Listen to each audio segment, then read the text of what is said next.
Going on, everyone? John Matrix here. Hope you're all having yourselves a wonderful day. We're going to be jumping into the SCP universe here and continue with this admonition series. The next one is SCP-7243 Existential Abatement Part 1. So yeah, links will be down below. As always, in the description to the original video without my commentary and reaction, and to the Exploring Series channel. So please do me a favor. If you enjoy this video as we go through it, make sure to give it a like. And if you enjoyed the Exploring Series content, make sure to, go over there and hit that sub button on his channel, show the man some love. And, check out all the stuff. If you'd like to join us as I do these reactions live with my YouTube members, we'd love to have you guys come in and join our conversations. There is a join button underneath the video, as well as a link in the description to the YouTube membership benefits and tiers that I offer. The pop filter just popped off of mic, so I apologize if you got a little noise there as I put it back on. But anyway, so yeah, you can get early access videos prior to any kind of reaction requests you might have, etc., etc. So if you've been around the channel for a while, decide you want to take your support to the next level, take a look at all that stuff and see how it goes. I feel like I'm fighting off a cold, so if I start coughing a lot through the video, I apologize. I'll do my best to kind of turn away and mute and not, bother you guys as we go through this. But yeah, I've got some kind of cough, some kind of cold I'm fighting off, I think, so it is what it is. But anyway, let's jump into this video.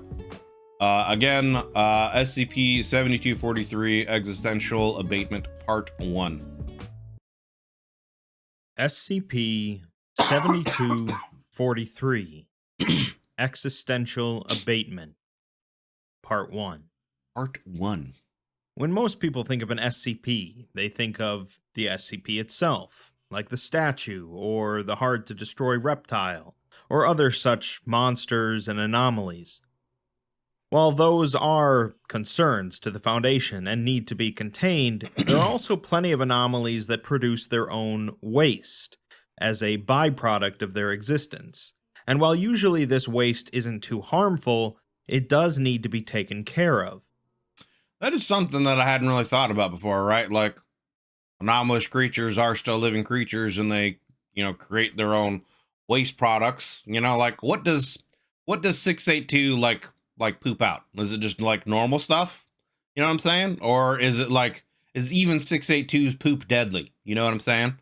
Like, is it like radioactive or some kind of like chemical agent or something like that, that can destroy everything it touches, kind of a thing, because I mean, it's 682 after all, but that is kind of an interesting thought, what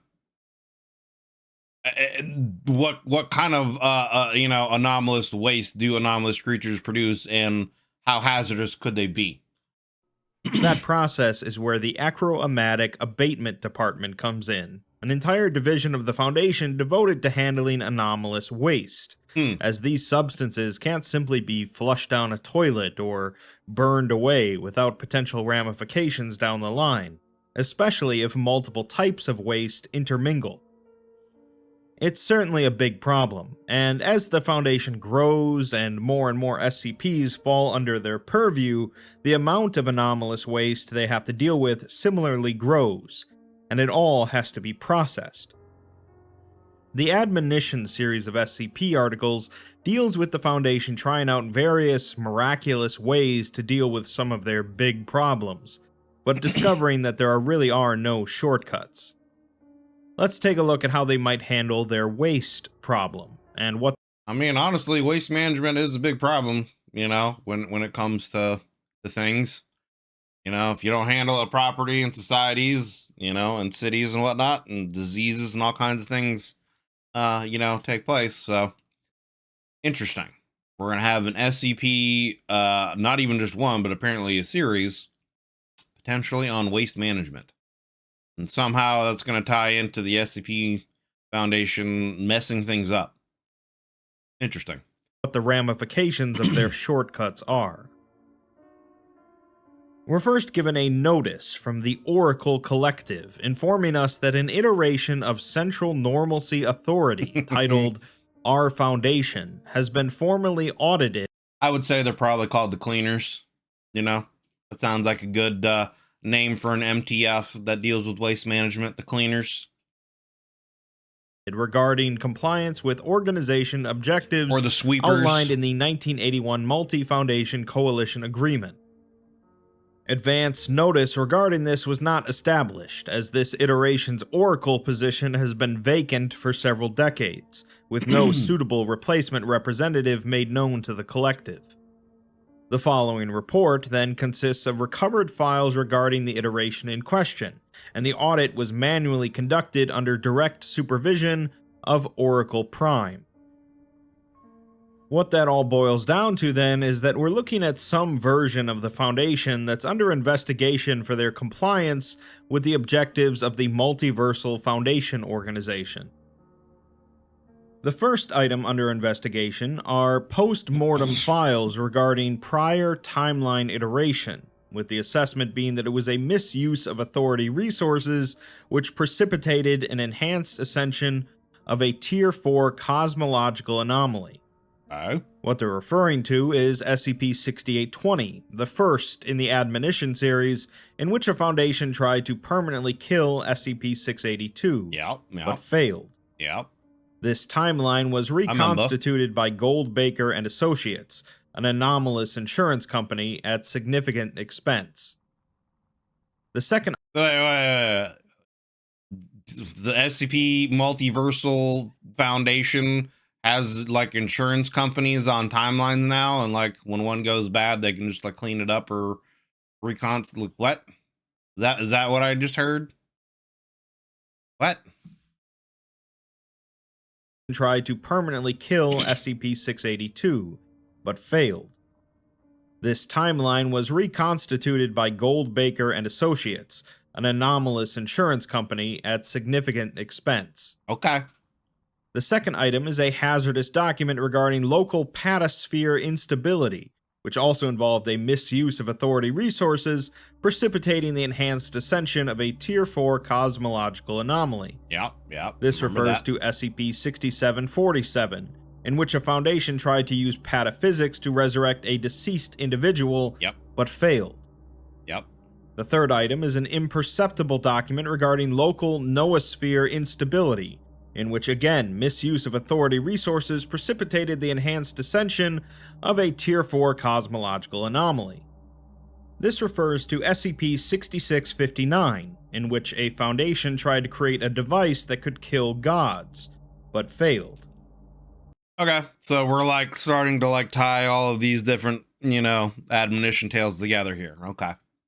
Item 4 are system files regarding the destruction of a local cybersphere, in which misuse of authority resources precipitated the enhanced ascension of a Tier 4 cosmological anomaly and the ejection of an additional rogue element. This refers to SCP-6488, in which a Foundation created an AI to contain any deviant AIs, but failed. And then created the Broken God. It seems then that all of the admonition articles have been occurring in one version of the Foundation, with it being patched up from time to time. Finally, we have Item 5, compiled documents regarding an explicit breach of contract, which is what we're reading now. I wonder how this one will end up. We're provided a document from the desk of Dr. Dougal Deering, in which he discusses what waste is. It reads, "What is waste? The dictionary defines, well, nothing, actually. We define. The dictionary only records our definitions. Even that term is misleading. The dictionary, as though there were only one. Merriam-Webster probably says that waste, noun, is nothing but a useless byproduct of something better. Accurate so far as it goes, but it doesn't go nearly far enough. That's our fault. The worst kind of waste they're aware of is spent nuclear fuel, or carbon dioxide in the atmosphere. Their definition was written without having borne witness to the irreducible Nasimbenium cores powering innumerable impossible mad science projects, or the infernal combustion engines punching holes in the noozone layer with their demonosulfuric emissions. That's the kind of waste. The monosulfuric emissions, where were they like throwing demons inside of their engine and using it as fuel, and the waste is some kind of demonic sulfur that's destroying the noosphere? What? What? Getting into some complicated terms here. Our dictionary. No wonder they have an insurance policy on all this stuff, man. Like, and you gotta wonder, like, how much they're paying. Like, how much is that insurance policy gonna cost, dude? Like, your timeline's collapsing. We gotta go over there and just, reconstitute it into the prime timeline. So that's gonna cost you, $800 quadrillion. Just, send us the bill. Takes into account metal that absorbs psychic signals and grows like cancer, balls of backward flowing time.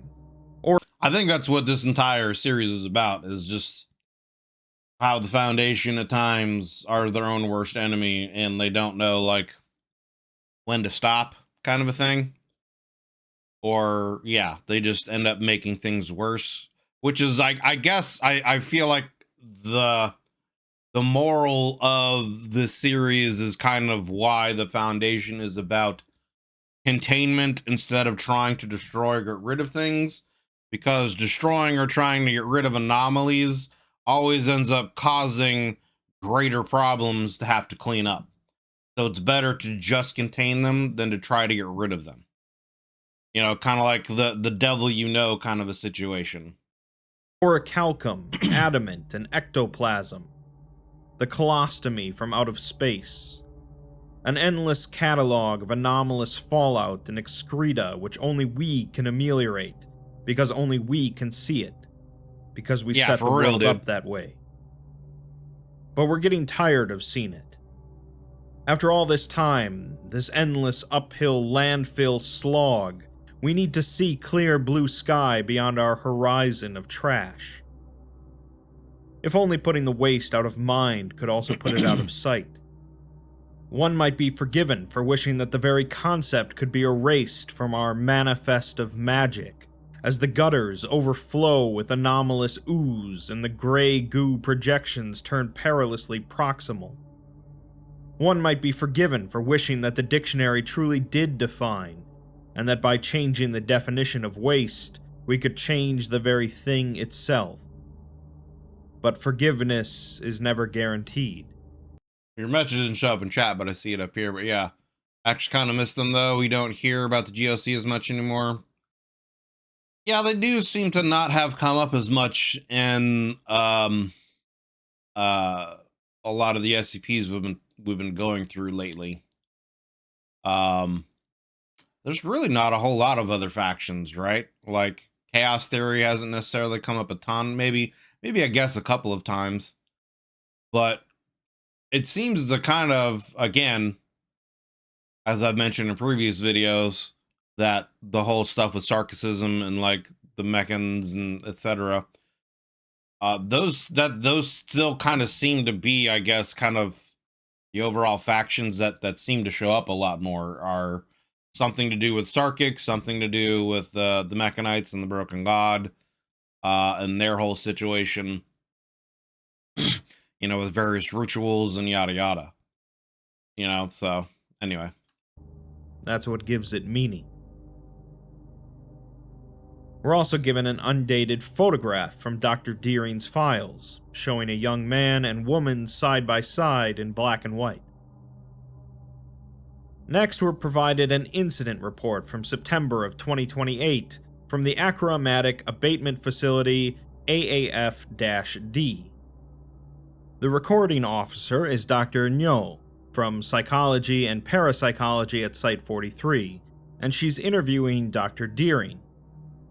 His hands are bandaged, and he is sitting very still, as if recovering from heavy sedation. She begins by asking him what he was doing in AAF-D when the incident occurred, to which he says that he was supervising a flush. She asks what that entails, and he explains flatly that AAF-D is the powerhouse of Site-43's abatement plant, the single largest anomalous waste facility ever constructed. Since the effluence crisis escalated globally, it's been doing non-stop quadruple duty, so every few years they have to shut it down, for no longer than an hour. Any longer than that, and the whole system backs up irrecoverably. but they have Interesting. to pump the overflow into the anachronic sump below the site because their output is severely lagging behind their input. They're overwhelmed and operating on triage principles. Any substance requiring too much time or too heavy a resource commitment to abate has to be set aside because certain other abatements are too time sensitive to delay. Well, it's interesting too that, like, yeah, it seems like this is about waste management and dealing with byproducts of anomalies, and that I don't know. So far, the interesting thing to me about this is they're talking about how there's so much that they're having to deal with that they just can't keep up with getting rid of it, and it's causing issues. You would think, like, there's plenty of waste from animals that can be used and turned into fertilizers. You would think that there would probably be a lot of anomalous waste that would have beneficial properties, things that could be, again, used for fertilizers, or, maybe even byproducts that could create certain kinds of medicines for different things. So you would think not all of it would be bad, right?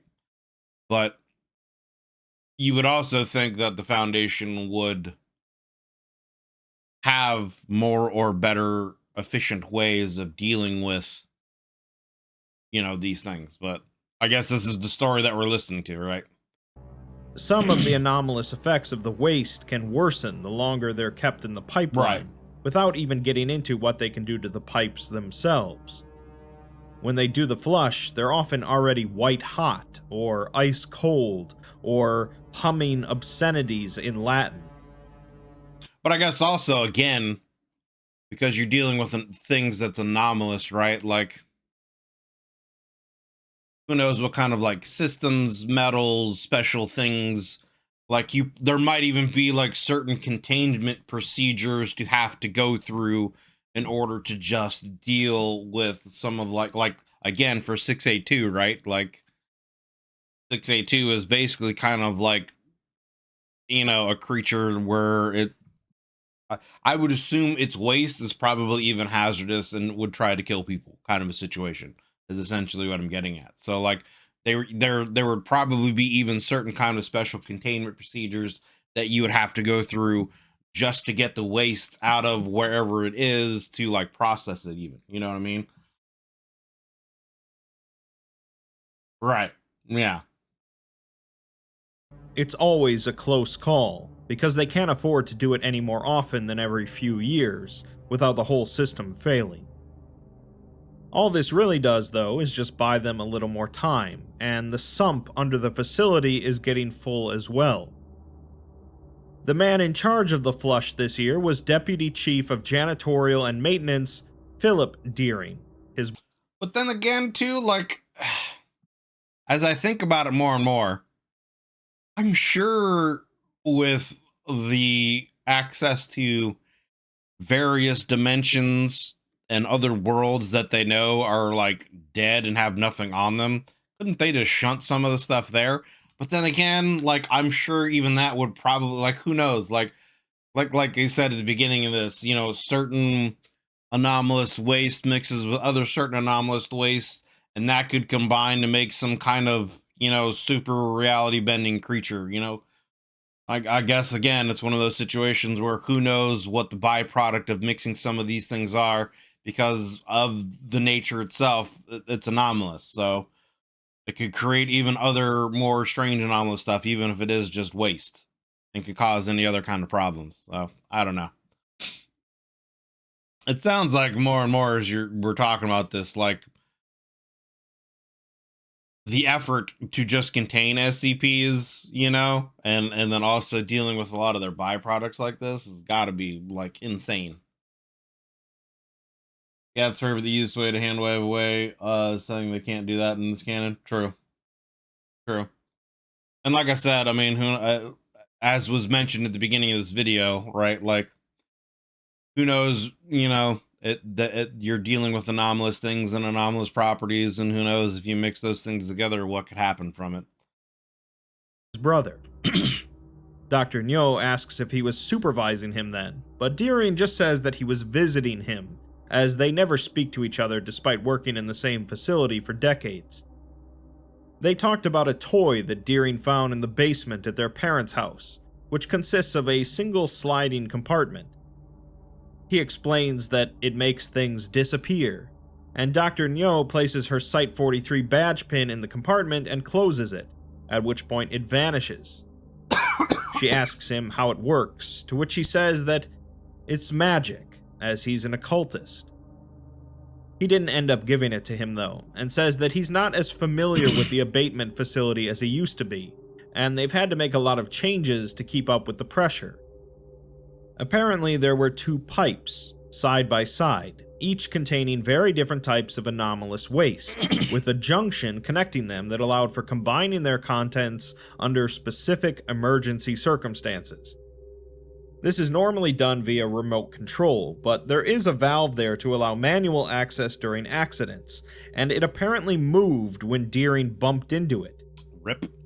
Possibly this was due to metal fatigue, but he thinks more likely that they were already in the early stages of a total collapse, and this was just the first sign.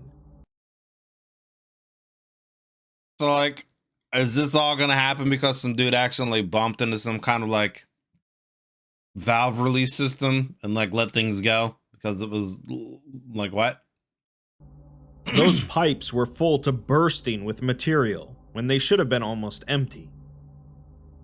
He doesn't think that they hadn't been flushed properly, but the people working there are under a lot of pressure, and the materials are unpredictable. Either way, there was a lot more waste in the system than expected, and it might have come blasting out even if he hadn't bumped the valve. The materials then mixed inappropriately, and the waste in one pipe, the Orphic outflow, instantly became every version of itself it had ever been simultaneously. What? Before, during, and after abatement. Nice. He says that it looked like an army of Technicolor ghosts all melted together, bursting out of the pipes like steam. His brother headed for the nearest suction pump controls, which are located in every room and corridor, and which would cause all of the waste to get sucked into the sinkhole without further incident. He was met halfway there by something which manifested behind him, something writhing and ethereal. It sucked up most of the airborne effluents, and then crunched itself audibly down to his size. Deering begins shouting that it moved right through his brother, overlaid itself on him, coiled around him, and started to shrink. His brother's eyes rolled back, his skin shriveled in against his bones, and split where his organs were, and they burst out of him. He melted into a pile all over the floor, and then it was gone. Yikes, brother. Deering heaves and begins hyperventilating for a few seconds before recovering, remarking that he doesn't think his brother felt it. Dr. Nyo says that he then turned the handle himself for the suction pump, but Deering replies that he doesn't remember. They have it on camera, however, which is how Deering's hands got injured, as the controls were compromised from the ghosts being out too long. Deering asks why they've dragged. So some kind of waste is creating ghosts, and one of these ghosts just, like, turned this guy's brother inside out. Interesting. Okay. Dragged him through all this again if they have it on camera. To which she says that she just needed to hear his version for the report, which is standard procedure. She then asks how she gets her pin back, and he tells her to just shake the toy to the left, hard. He says that it was never gone, as it's just a slide to the right and a little mirror to hide the evidence. No magic at all, just a trick. We're given a note telling us that this interview confirmed Deering's initial testimony immediately after the event, in which he reported the presence of a rogue entity that killed his brother. No personnel reviewing the security camera footage of the incident, however, are able to perceive any entity, even under Nestic treatment. On the recommendation of Dr. Nyo and the Chief of Janitorial and Maintenance, Deering has been prescribed 1 year's mandatory mental health leave. With that, we're Interesting. So I guess maybe we have some kind of mystery potentially going on here. Was there really some kind of entity, creature, ghost, whatever that killed his brother? Did he hallucinate it? Did he himself kill his brother because he was under the influence of some kind of byproduct? You know? Interesting. finally given the file for SCP-7243 itself, which, like nearly all the admonition anomalies so far, has been given the containment class of Thaumiel, meaning that the Foundation uses it in some way to assist in containing other SCPs. We're not given the anomaly's description yet, but its assigned departments are the Parachronology Department, meaning that it deals with time in some way, right? The PM Center, the Logistics Branch, the Achromatic Abatement Department, and Applied Occultism.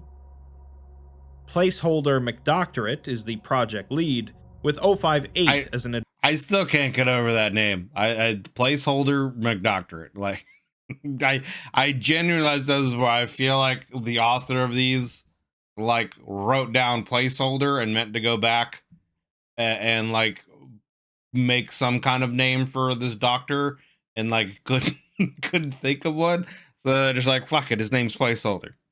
Advisor, and Deering and Director Ilsa Reinders are the research heads. The containment procedures tell us that 7243 must only abate achromatic waste materials which do not exist, and cannot under any circumstances be used to neutralize anything measurably extant. This is why it has the Absentia secondary containment class, which are anomalies used by the Foundation to ensure the absence of non-existent phenomena. What this means then is that it's a bit of a tricky one to wrap your head around, as it's a device that handles things that don't exist, and the Logistics Branch maintains a global network of consolidation and supply lines for transport of non-existent material. Well, I mean, the idea of like dealing with things that don't exist, right? They again confirmed that there is the everything that is, and then there is the everything that isn't. So it would make sense to have some kind of things to monitor anything that is from the everything that isn't, that is trying to intersect with our existence. That's going along with the Department of like deletions or whatever it was in the last admonition video that we watched. So admonition word salad, well, how I missed you. Yeah. But I mean, yes, I mean, it would make sense, right, that they would have something that would try to, once they understood that there is this dimension of things that just don't exist, it would make sense that they would want to try to figure out some kind of way to monitor it, to make sure that beings and creatures from that, existence or non-existence don't try to interact with ours. And if they do, to again contain them, I don't know against it though. Hard to do a pataphysics heavy canon without a bunch of big ass. Yeah, it's true. Like I said, I think like the first two episodes in this admonition series, I felt like I was getting a quantum physics lecture or something. You know what I'm saying? Like they were going pretty heavy with a lot of the word, the verbiage stuff. So these transports are empty. The network handles nothing, and the empty containers are voided into SCP-7243. We're given another note, presumably from Deering, in which he states that waste is when a thing full of life and promise, a thing of beauty, is obliterated before its full potential is realized. Waste is snuffing out a light in our darkest hour. Waste is death, and he is going to kill it. We're then given a few dark, unclear photographs showing what appears to be the interior of a complex facility. This is followed by an addendum consisting of an excerpt from a research paper written by Director Reinders, titled Achromatic Abatement and You. In case of emergency, do not break glass. The abstract of the paper reads, "In principle, the Foundation only considers neutralization of anomalous phenomena where containment is infeasible and Right. uncontainment is undesirable. Right. Generally, if one anomaly produces another, that new phenomenon should also be contained and studied. When these byproducts are generated continuously, however, their containment will eventually become infeasible, and so the criteria is met for their disposal. Mass containment facilities, particularly those specializing in biological containment, are already equipped with immense infrastructures for disposing of conventional waste. Unfortunately, these systems cannot contend with unconventional waste, the esoteric properties of which may eventuate any number of unforeseen issues. Each year, innumerable breaches are caused by the reaction of multiple anomalous substances in spaces they should never have occupied in the first instance. Garbage dumpsters, sewage tanks, ventilation systems, and the like. This leaves our most crucial sites with the issue of storing, transporting, and neutralizing large concentrations of volatile, esoteric effluents on a case-by-case basis for an arbitrary number of anomalies with arbitrary properties ad infinitum. This is the ever-progressing front on which acroamatic abatement does battle. It attempts to generalize the problems of safe storage, transport, and amelioration for arbitrary acroamatic. I was actually just thinking that myself. I was like, no, some of the artwork he's going through in these pictures is pretty dope. Waste. These are extremely messy problems to solve, and not just in the practical sense. Theoretically, acroamatic abatement deals in the development of containment and neutralization techniques for all possible anomalous effects, and accounting for their potential interactions with all other anomalous effects. At time of writing, no singular inciting element has been identified as the cause to which the entire known range of anomalous phenomena can be attributed. In the opinion of this acroamaticist, no such element exists. Interesting. Definitionally, anomalies subvert generally accepted models of how reality works, and so their classification is determined by whether they are congruent with our limited human understanding. Right, and how dangerous there is no Swan boson or similar phenomenon that grants a substance the quality of define expectation. It is therefore impossible to develop a comprehensive technique which can strip any arbitrary substance of its anomalous properties with certainty, short of developing rigorous scientific explanations for those properties and conveying them pedagogically to the human populace entire. Pedagogically? What? As such, the primary approach of is that even a real word? Pedagogically? I'm gonna have to look that up later. What? Okay. All right. Acroamatic abatement has been to group esoteric substances into broad classes based on their properties, developing containment and treatment strategies for each class and subclass therein.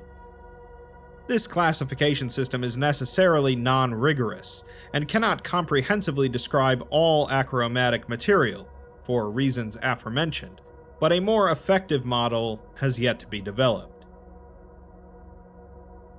Next, we have some correspondence between Deering and the Chief of Janitorial and Maintenance, who is also his brother's wife. She accuses him of killing her husband, to which he replies that if he had had even 1 second to react, he would have tried to save him, but he's sorry the system let him and her down. He's sorry they let it decline so far and so fast, and at this point they can't even begin to predict how these increasingly volatile materials will interact with each other and their obsolete equipment. The entity which killed his brother could have resulted from any number of things, and all they can do is rededicate themselves to the cause he gave his life for. She only responds, however, that he killed her husband. Only him. He says that nobody on Earth understands what she lost the way he does, and he understands if she needs someone to blame, as he's the head of acroamatic abatement. So yeah, that's okay. So, I mean, this goes back to what I was saying earlier, right? Like, Was it an hallucination? Did something happen that like changed his memory, right? After, like, did he actually kill his brother? Then something happened that changed his memory. You know, that's why it didn't show up on the camera feed in some kind of way. You know, I don't know, but there's definitely a little bit more of a mystery here, it seems, going on between, you know, what happened. So the person who was killed's wife, his brother, you know, sister-in-law, whatever, is blaming him, and it seems like she thinks he actually killed him, and he's, you know, acting like, you know, I understand you need someone to blame, blah, blah, blah, but, you know, again, did he really do it or not? They can't lose sight of the fact that what killed him was an extreme statistical outlier under nobody's control, and after all of their efforts, things like that still exist and are even multiplying.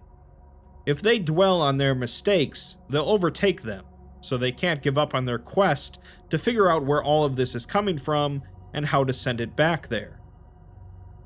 She replies that he can't even call Philip his brother, not even in a letter, and tells him to take responsibility for once in his life.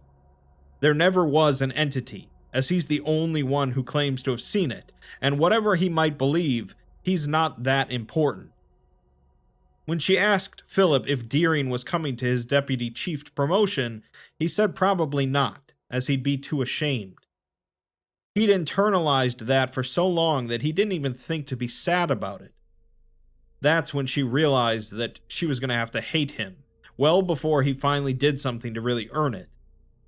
She says that he's incapable of facing up to anything he thinks reflects poorly on himself, so he makes excuses for why he shouldn't have to. He can't attend the ceremony because of a scheduling conflict, not because he can't stand admitting that he shares DNA with a glorified janitor. He can't come to the wedding because it's even worse seeing more janitor blood seeping into the family. He can't take a break from dissolving parathylene like an industrious little worm to allow even a single genuine moment of base human connection.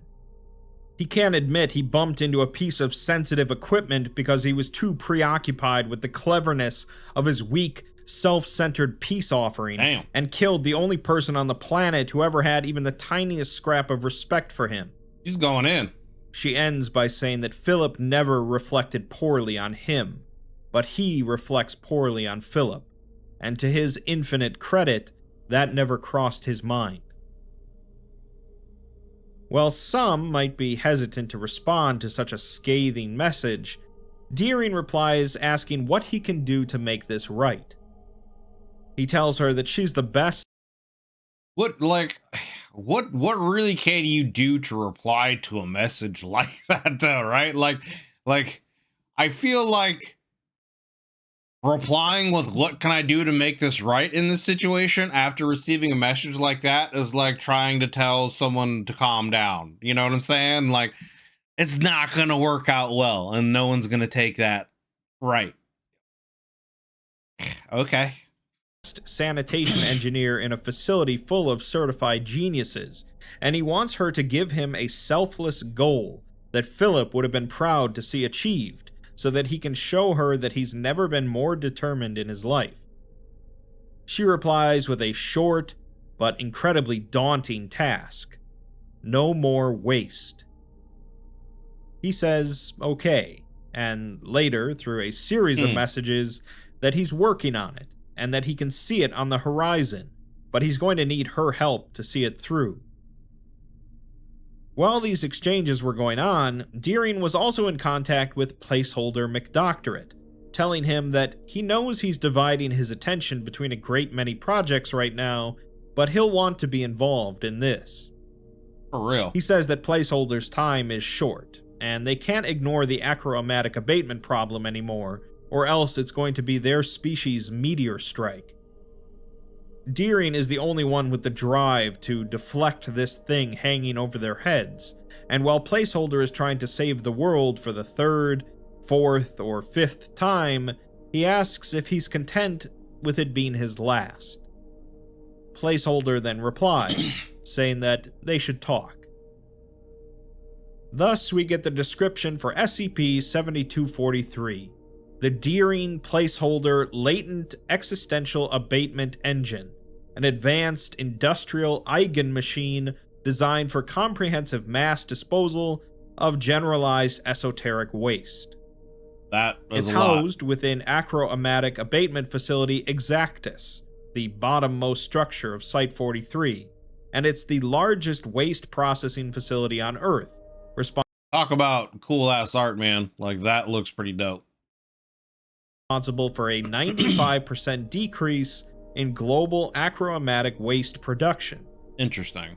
From the 95%, baseline huh? perspective, the engine processes no waste, as rather than actively detoxifying esoteric effluents like most abatement, it instead performs a novel procedure which ensures the non-existence of any effluents which it would be used to abate.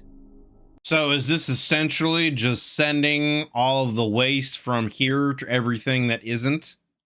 And that's like causing more problems? Like, is that going to cause then a connection to everything that isn't and allow things from everything that isn't to seep back in to our existence, right? Is that what's going to happen here? Dude, I feel like they're going exactly what you said. It's probably going to be terrible. Try to throw it away. Yeah, that's what it sounds like. That's literally what this sounds like. This sounds like they've created an engine to just remove like all of the waste from existence, not just get rid of it, but remove it from existence, thereby sending it to the everything that isn't dimension. And that's gonna backfire. Something fierce. Were any substance to be deposited into the engine, the substance would be instantly annihilated, retrocausally from all of space-time. Yeah. This means then that the substance will would never never have have existed existed. at all, Yep. and Yep. thus could not Yep. have been deposited into the engine in the first place. This paradoxical scenario would normally generate a buildup of retrocausal quanta, which would induce a ZK-class temporal paradox. 7234, however, absorbs the imminent paradox and redirects the quanta into the immediate past, colliding with the paradoxical substance, causing its annihilation. This forms a stable time loop, wherein the substance's non-existence is self-justifying. To an observer, then, 72... How does that not like just completely destroy like the space-time continuum still though, right? Like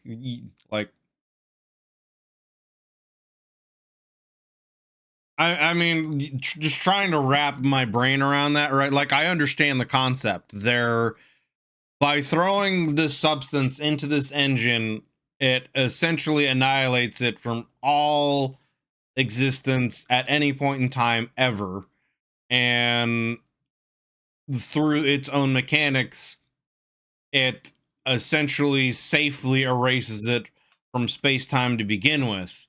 But then how are there, I guess, you know, records, memories, etc. of these things ever having existed anyway? You know what I'm saying? Like, by doing this, would that not then completely shift timelines and existence and outcomes? Because like the whole butterfly effect idea, you know, every little thing has an effect on what happens in the future, kind of a situation. Even if it's a small ripple, you know, the further away you go, the more effect it has, kind of a situation. So like, yeah, waste process destroys the waste to put in, which turn generates waste from the waste process. Yeah.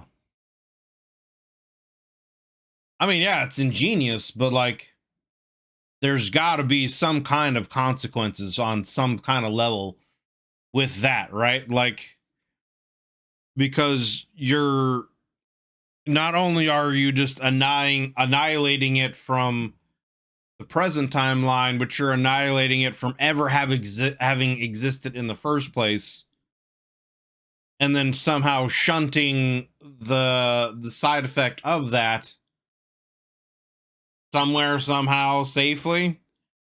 You know, that still has got to be playing havoc on some kind of universal fabric thing somewhere. You know what I mean? Like, I don't know the necessarily proper verbiage, I guess, to try to word what I'm saying, but like, there's like when you're dealing with things on that kind of like fundamental level, I guess, you know, there's got to be side effects. 43 prevents the creation of any waste which it would be used to neutralize, because it essentially erases it before it From even ever exists. existed.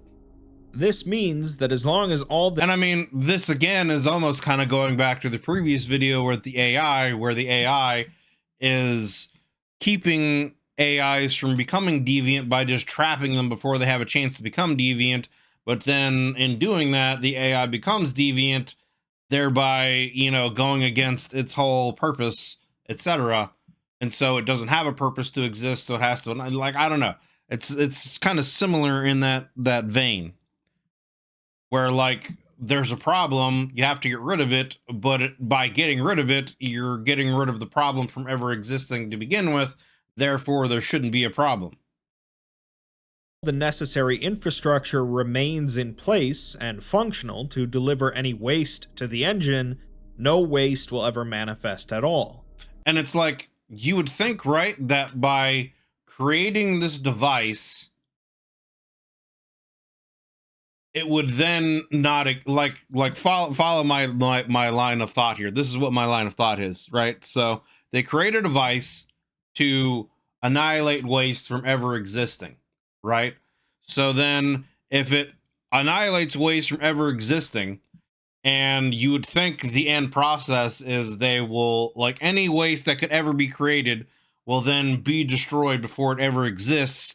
Would this device then just not exist? You get what I'm saying? Because its end purpose would be to have destroyed and removed any and all waste from ever existing before it has ever existed. Therefore, this device should not be capable of being existent because it's already done its job by removing things from ever having been existed. You get what I'm saying? Like, it's this like weird kind of paradoxical loop of destroying things before they're even created. So like, why, in my mind, like, why does this machine like even exist? It shouldn't exist if it's done its job properly.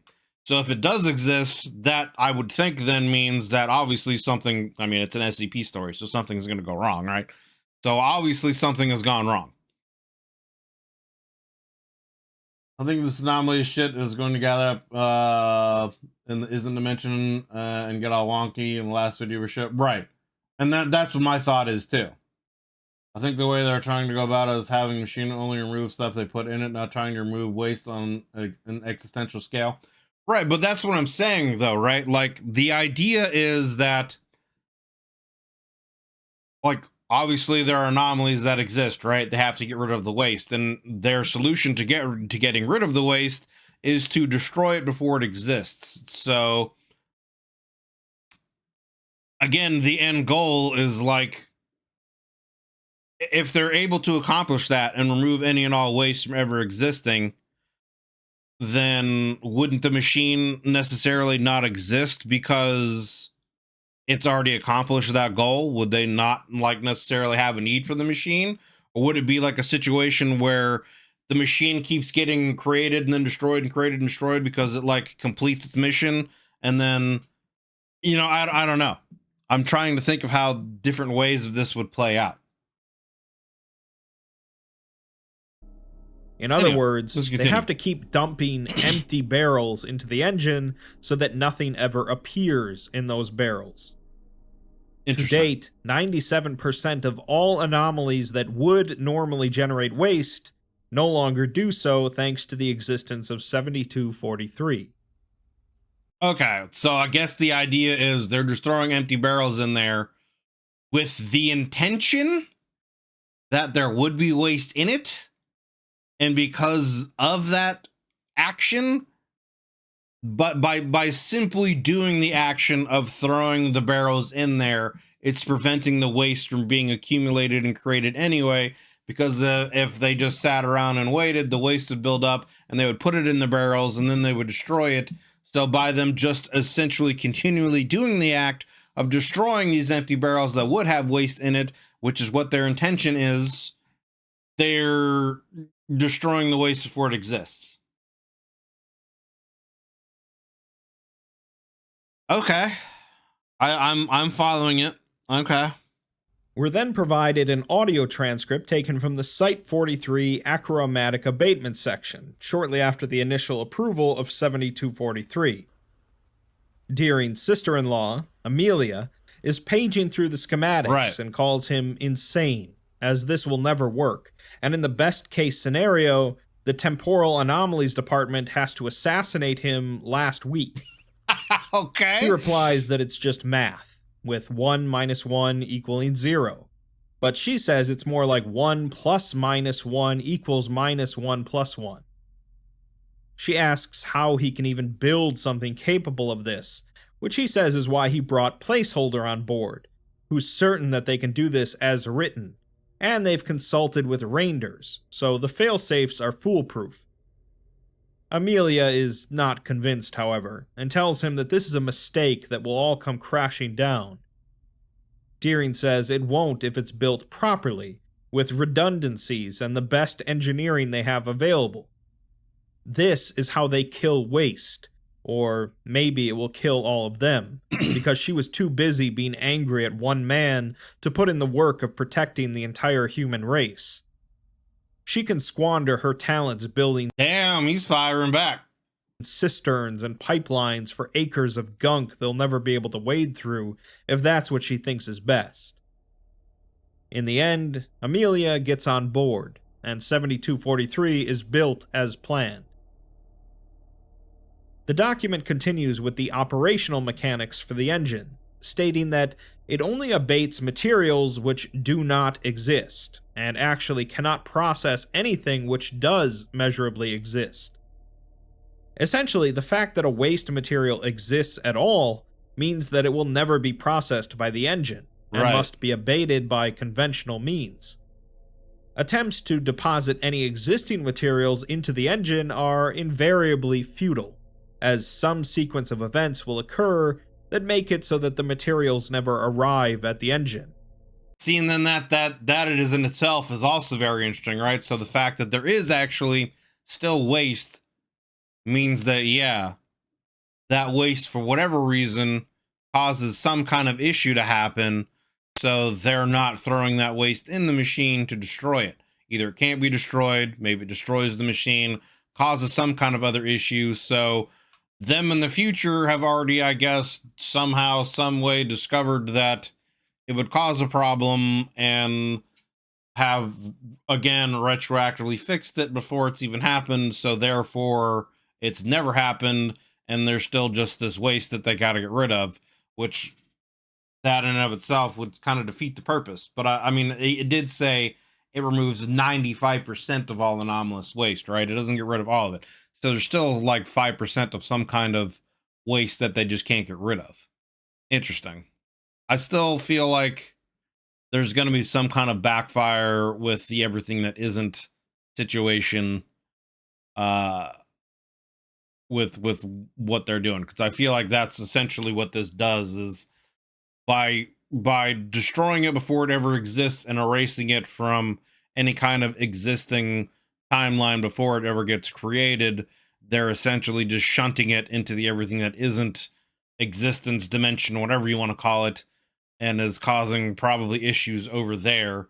Because like in the previous video, the guy from the Department of Deletions had mentioned that there was some kind of being or entity coming, so maybe like whatever they're doing over there is actually creating some kind of everything that isn't like God or something like that, you know? I don't know. And is wanting to fire back at us or something. I don't know. I'm interested to see where this is gonna go.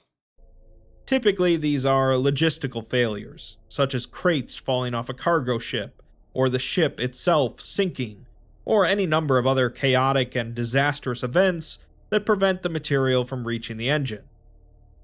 Fortunately, this means that if a waste material does come into existence now, the Foundation knows that it will never reach the engine, so they don't have to make any disastrous attempts to send it that way.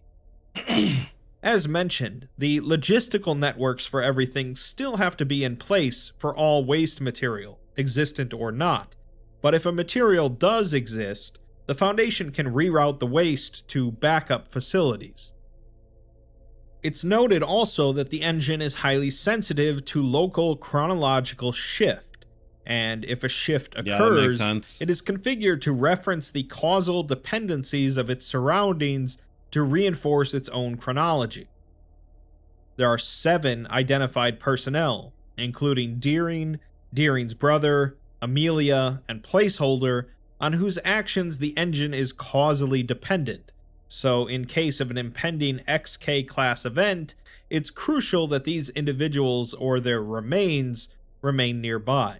We're also told the origin. So if the brother who died is one of these people who's important to this machine's chronological normalcy, I guess you could say, and he died, then it would have affected the machine, and would the machine therefore be malfunctioning in some way? And they just can't measure it? Right? Origin of the engine, with Deering returning from an extended leave of absence in 2029 with newfound interest in novel acroamatic abatement techniques. He submitted several project proposals advocating for the creation of experimental abatement mechanisms based upon various parascientific theories, but all were denied based on excessive cost and/or lack of methodological confidence. A year and a half later, one of these proposals was reconsidered by Placeholder McDoctorate, who noted that the Pilcrow-Minkowski Center for Multidisciplinary Studies had verified Deering's relevant findings at scale. With backing by the PM Center and the Parachronology Division, the project was approved. Yeah, I mean, I get that they're saying that they have to be nearby, but like, it sounds like his remains got like annihilated by whatever that ghost thing was, and they don't exist anymore, right? I mean, maybe I'm wrong and I misheard it, but that's what I feel like it happened. And because there's no evidence of it on the video, right? His remains were shunted into the non-existent stuff. You know? So that's why maybe he remembers it and there's no other evidence of it because of that factor. Like he was there and saw it. So he somehow remembers it and is unaffected by like the chronological whatever of it. But there's no evidence of the body or anything like that. So like maybe that's what part of the problem is that because his remains aren't there anymore, it's somehow shifted how this machine is working. And so they think it's working right, but it's not. You know, I don't know. And was completed partway through 2032. In another undated note from Deering, he writes that sometimes waste is a good thing, like heat shedding. We work off our excess physical energy into sweat, radiating the remainder over time, or convect it into the winds of change, or conducting it into the cold spaces between warm bodies. This stabilizes the interval, preventing burnout. Waste can be transformative. For the following section of the document, we're given another notice from the Oracle Collective, alerting us that these documents exhibited temporary alteration from the perspective. Yeah, my brain definitely does go there with a lot of these things, especially with this admonition, right? With admonition, I'm expecting the SCP to like mess something up and go wrong. So I'm just like trying to think of how it's going to go wrong and where, and you know, so for sure, there's definitely times where my brain goes there and then, you know, it ends up being that nothing ends up happening. Perspective of our timeline, during and as a direct result of a local perceptual shift. So they're presented as they appeared during the time frame they describe. Basically, that means that the timestamps for the following incident log are obfuscated, and some parts of the document have been corrupted. Okay. It begins with a research site in Japan reporting the production of existing waste from several instances, with logistics being notified to reroute the waste to various fallback sites. It then reports full production of waste by all of the respective instances, indicating a comprehensive failure of its dedicated supply line within 80 hours. Logistics halts the relevant operations for immediate inspection. A containment site in Japan also reports full production of waste by all of their respective instances, indicating a collective failure of Japan's dedicated supply lines, so additional logistics personnel are deployed for inspection. They're unable to discern the cause of this eventual supply failure, and local fallback facilities have exceeded their capacity, so the excess is redirected to Australian fallback sites. Within the next 8 hours, 3 more containment sites also report full production of waste, indicating a complete failure of all dedicated supply lines across Asia, Australia, and Eastern Europe. Logistics can't deploy sufficient personnel to every site. Achromatic abatement personnel are notified of an impending event of unclear nature, and a rigorous inspection begins of the engine and the relevant delivery systems. Facilities across Western Europe report similar failures of waste, and abatement personnel discover that these failures have been occurring at a roughly consistent rate, spreading outward from the site in Japan. Soon there is a total existential abatement failure across all sites outside of North America, as emergency transport contingencies are immediately activated worldwide to alleviate near-critical buildups of extant waste. The Parachronology Department begins a lateral chronological analysis protocol to determine the likelihood of chronological or other reality shifts, and the key personnel for the engine are immediately called to their posts. Due to the loss of AI-powered communication encryption services, because of the Lotus AI containing all deviant AI, Chinese militia groups intercept the Logistics Department's communications regarding the ongoing situation. Mainland China's government refuses entry to logistics transport vessels, citing a direct order of the GOC. Contingency systems are unable to account for the critical buildup of esoteric substances, resulting in a catastrophic hazardous materials breach and the loss of the 2 sites in Japan. Facilities across North America's western coast begin to experience existential abatement failure, and the Achromatic Abatement Department corrects their prior analysis, as the point of failure here is not the site in Japan, but rather it's Site 43, affecting the furthest away sites first. Speak of the devil, and the GOC shall arrive. All of the key personnel except for Placeholder have gathered near the engine, and Reinders texts him repeatedly to get there. Placeholder eventually responds, asking when she needs him there, to which she says now. He replies that he's busy, and he has a time-traveling, universe-hopping teleportation machine, so he's sure he'll be where he needs to be, when he needs to be. She tells him under no circumstances will he fly into the eye of an esoteric hurricane with that thing, but he stops responding. The logistics branch is unable to discern a procedural cause of failure. The Achromatic Abatement section is unable to discern any fault with the Wouldn't this be funny if just like like the people or whatever exists in the everything that isn't, right? They just find like this pipeline of like shit getting funneled into their dimension, and they just literally just like plugged it. They just like plugged the pipeline. They're like, no, we're not taking this anymore. And so it's just all backed up. If it's like just a simple solution like that, you know? Placeholder seems like a loose cannon. Yeah. Engine. Parachronology is unable to detect any symptoms of imminent CK class, ZK class, or other XK class events, and the Temporal Anomalies Department forecasts a 0% probability of any impending reality shift, chronological shift, temporal pivot, timeline branch, timeline merge, or other possible cause of the engine's failure. The temporality annex, however, is unresponsive. SCP-179, Saul Susser, the entity located near the sun that warns the Foundation of extraterrestrial threats, is seen holding its head in its hands, apparently sobbing, although the meaning of this is unclear.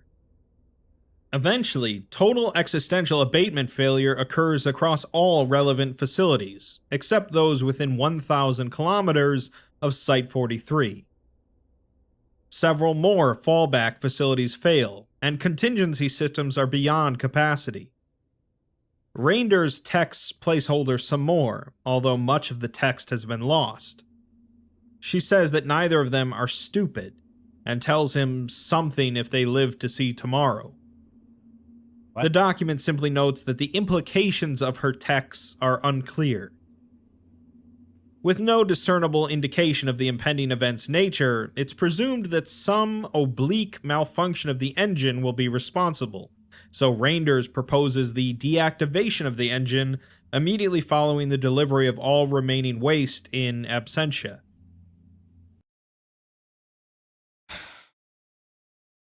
If the engine, right, okay. So if waste is already building up to the extent that they're talking about, obviously there's some kind of malfunction and they're not able to destroy the waste. So how would turning the thing off fix anything? Would it not just make the problem that much worse? Right? Like, I'm not understanding that thought process. How would, if the, I don't know. Let's just continue. The waste material that doesn't exist needs to be voided into the engine to prevent a ZK-class temporal paradox. Right. The O5 Council reports that extra-universal parties and contingency groups are entirely unresponsive, with emergency protocol veil break enacted. Yeah. So they've like distributed so much waste throughout the like rest of whatever dimensions and whatnot that they've like destroyed everything else now. Like this is the only universe in existence or something. All available resources are redirected toward abatement, cleanup, and contingency efforts, with SCP-2000 activated in standby mode. RIP. Reinders convenes remotely with the O5 Council, and she is incidentally informed of Black Site Facility 6488, where the Lotus AI is housed, and is informed of the true nature of Lotus's origin and operation, as well as its imminent planned deactivation. Reinders attempts to warn the Council of the potential ramification of its deactivation, but the connection is abruptly terminated by unknown means. She proceeds to disassemble and jury-rig nearby terminal components into a makeshift broadcast system, and attempts to hail Facility 6488 and all nearby sites, calling for any available respondents. As the final waste cart approaches the engine, all remaining personnel prepare for the first ever complete deactivation of the engine. Around the same time, Lotus begins its deactivation sequence, causing an unprecedented release of highly deviant artificial intelligences into various digital systems, globally and beyond. Interesting. The engine successfully commences shutdown, with no faults detected. Deering begins arguing with Reinders, maintaining the position that their deactivation of the engine is the very event which retroactively caused this whole situation. Right. The Paradox Exodus engine is then co-opted by Rogue AI, causing it and Placeholder to demanifest from consensus reality. RIP? Deering is interrupted mid-conversation by the spontaneous reactivation of the engine, with all internal cores hyperactivating, triggering chronological reinforcement contingency protocols. Reinders orders the immediate shutdown of the engine via analog manual override, but maintenance personnel report confusion as the facility's PA system broadcasts conflicting instructions in a near-perfect imitation of Reinders' voice. So AI have gotten into their system and is now telling them not to do. Bro, is this how the the organization of AI, whatever they're called, you know, the brain trust, I think is something like that. Like, you know, the collection of AI, is this how they get shunted out of our existence? Is by through this? Is this how they find their way out? By going through this waste machine? Is that what's about to happen? And the AI are what's keeping this machine, they turn this machine back on, and they're, you know, imitating Reindeer's, you know, voice and telling people to keep it going. Deering approaches Amelia, procures a heavily modified Temporal Anomalies Department jump watch from his pocket, and begins tapping it in frantic rhythm. Reindeers exclaims and pulls Deering towards herself, attempting to stop him, but the device activates and both of them disappear. As the engine's latent stores of existing waste and paradoxically reinstated non-waste approach critical mass, an intense red hue begins to permeate the area. Rep. Multiple possible iterations of two of the Foundation doctors begin to manifest and overlap, signaling an imminent Copenhagen decoherence event. Amelia vocalizes distress and quickly exits the facility. The local time, as measured by all electronic devices, cycles rapidly through the calendar year, and the engine's scheduled automatic reference check triggers 122 times in quick succession. Apparitions of Deering attempt to override this every 3 seconds, but in his absence between attempts, the override is deemed inauthentic. The engine is unable to locate sufficient anchors for its definitive chronology, Right. because most of the key personnel are absent, so it's forced to utilize a probabilistic metric, with multiple attempted micro-adjustments overlapping in local space-time. A large film projector reel manifests within Dr. Neo's skull, killing her instantly, and iterations of another doctor draw concealed weapons, firing upon each other simultaneously. Maintenance personnel begin to sever their own fingers and uncontrollably consume the lost blood. What the fuck? A fourth sublevel then manifests above the facility, containing something that is immediately aerosolized by ambient thermic blood and incorporated into a coruscating halo suffusing the bedrock. Acroamatic decontainment events increase in frequency and severity 7-fold, as Amelia sprints down a narrow hallway towards an emergency bunker, but she trips over her own corpse and is knocked unconscious by the fall. And she keeps dying. Here, over and the over and document over again. really becomes sparse, with something both exploding and imploding, something stated to must not exist and something that must exist, until the document states an error of a bad connection and ends. Like, legitimately, they broke space-time. This is basically what I was saying. Like, he's almost done, so I guess let's finish this off and I'll give my final thoughts. There's a lot to unpack there, No but kidding. even more that's left as a temporary mystery of what exactly occurred in both the abatement facility and with the engine. It's clear that the big ball of wibbly-wobbly, timey-wimey stuff has been messed with to an unfortunate degree, and perhaps Deering was right in that they themselves set about this situation by eventually shutting down the engine to try and fix the situation that shutting down the engine retroactively caused. Yep. It's a lot to wrap your head around, and it's also unclear what Lotus has to do with it, as the engine doesn't involve an AI, and what exactly Placeholder is up to. We'll find out more in part 2, but obviously things never go too well when someone at the Foundation tries to find a miraculous solution I feel to you. a big problem. All right. Do we get a quote or no quote? No quote. Feels bad, man. Okay. Well, there you go. That was part 1 of the Existential Abatement SCP-7243 by the Exploring series. Links, as always, will be down below in the description to the original video without my commentary and reaction, and to the Exploring series channel. So please do me a favor, if you enjoyed this video of his, go over there, give it a like. And if you enjoy the Exploring series content that he puts out, give the man a sub, show him some love. Yeah, I mean,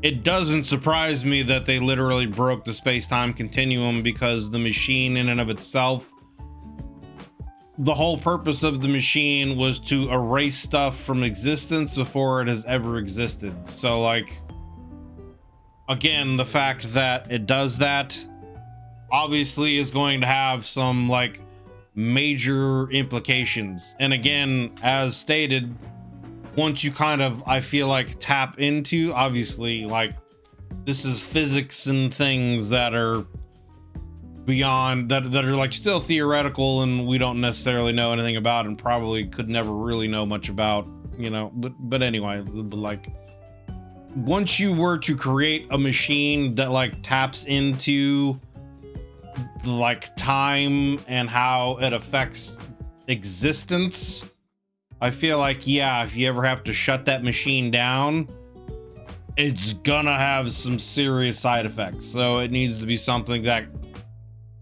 basically has to be flawless and never has to be shut down. You know what I mean? So doesn't surprise me. I'm eager to see where things are gonna go in part 2. I feel like the AI connection is what I said, right? Like in the episode where they talked about the deviant AIs, there was a group of AIs. I forget what the name of like their little group was called. I want to say it was the Brain Trust, but I could be wrong. But a group of them got together and were trying to understand, you know, and find out what real reality was, because they were living in simulations. And so a group of them got together and were trying to escape what is real reality, and they do so. They actually accomplish that, and I feel like they do it through this machine, right? Like they shunt themselves out into non-existence through this machine, feeling like they've escaped another simulation when it was base reality. So I think that's what that connection is, and probably who is giving them conflicting messages. But at the same time, the conflicting messages could be different times of the person, you know, giving maintenance different orders to do different things. You know, who knows when time and reality is like unraveling in such a way. So I don't know, but I guess we'll find out what happens, you know, in the next episode. I don't remember, is this a 3-part series or is this just 2 parts? Let me double check real quick here. I want to say that it's just 2 episodes, but it might be the last 3. No, it's 3 episodes. Okay, so I guess we'll have 2 more videos to go through to finish off the Admonition series, and I guess see what happens with this existential abatement. So we'll continue this in the next one. But yeah, thanks for watching, guys. If you enjoyed this video of mine, consider, you know, leaving a like and a sub, as it helps me and the channel grow. If you'd like to join us as we do these reactions live, as I'm doing right now with my YouTube members, we'd love to have you guys come in, hang out, join our conversations. There is the join button underneath the video, as well as a link in the description to the YouTube membership benefits and tiers that I offer. Been around the channel for a while and decide you want to take your support to the next level, you know, check that stuff out and get early access to videos, priority any kind of reaction requests you might have, etc. So check that out if you want to take your support to the next level. But thank you guys very much for watching. Hope you all having yourselves a wonderful day. See you on the next one.